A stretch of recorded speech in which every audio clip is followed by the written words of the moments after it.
Tonight, the leader of Cleveland Public Schools is recommending sweeping changes that could drastically restructure the district, if that is, it's approved by the Board of Education.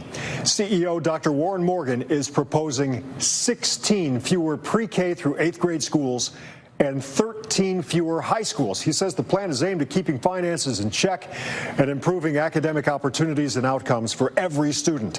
News 5 anchor Damon Maloney was at tonight's board meeting. The proposed changes are seismic, but Dr. Morgan told the audience here that sitting and doing nothing won't fix the financial challenges that lie ahead or ensure that all children have equal access to quality education, including sports and extracurricular activities. CMSD is facing a budget deficit by 2028 if changes aren't made. The Building Brighter Futures initiative is looking to save about $30 million a year by downsizing the number of schools in a district that has lost 50% of its population in the last 20 years. So this is a now moment. This is an action moment. Dr. Morgan's recommendations, if approved by the board, would see 18 buildings and 5 lease spaces not operating as schools starting next school year. Pre-K through 8 schools would go from 61 to 45. The district would see 27 high schools go down to 14. High school campuses with multiple schools would merge into one at their current location. Standalone high schools would merge into other schools. For instance, Collinwood students would go to Glenville, with that student body getting a newly constructed high school to come online in 2031. More than 12 elementary schools would relocate to other buildings. And we really wanted to make sure that the recommendations we were putting forth are truly creating a brighter future for our Cleveland scholars. Dr. Morgan says under the plan, all students would have access to enrichment courses and at the upper level, college credit courses and career pathways, something that doesn't exist right now. Are you confident this is going to play out the way you intended to? With hard work, also listening to the community, it's a plan I have confidence in. Of course, with anything, there are challenges, things that you learn along the way. Sherry Obrinsky is the president of the Teachers Union. Sherry, are you confident that this plan is going to work for families and for teachers and for the community? I don't know yet. I think that we've been given a lot to digest today. Dr. Morgan says the work begins tomorrow to talk with students, parents, and stakeholders about the proposed changes. This is a brighter future that we can provide for our scholars. The Board of Education has several more meetings planned where they plan to take community input on the recommendations made here tonight. In Cleveland, Damon Maloney, News 5.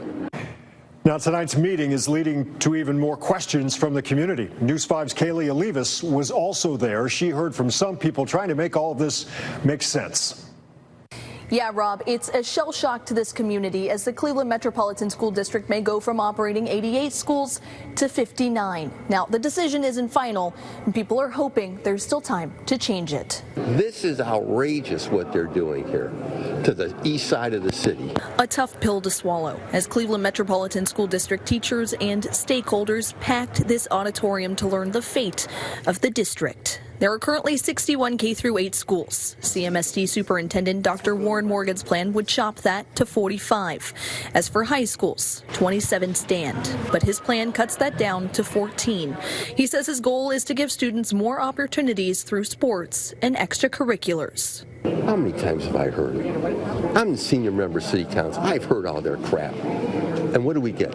We get programs being taken out. We get schools closed on the east side. One of those schools that would be merged is Collinwood High School. The plan is that it would become one with Glenville High School. Shamika Miller has a daughter who goes there. She thinks a merger would only cause more problems. That plan would be drama.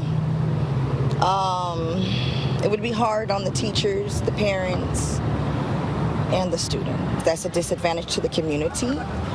And a lot of parents are going through a lot with children in schools, but what can you do?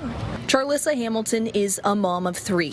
Each attend Glenville. She too thinks a merger would be a mistake. It'd be a mess. Cleveland's Ward 8 Councilman Mike Polensik tells us he plans to have a conversation with the mayor about the potential for different options moving forward.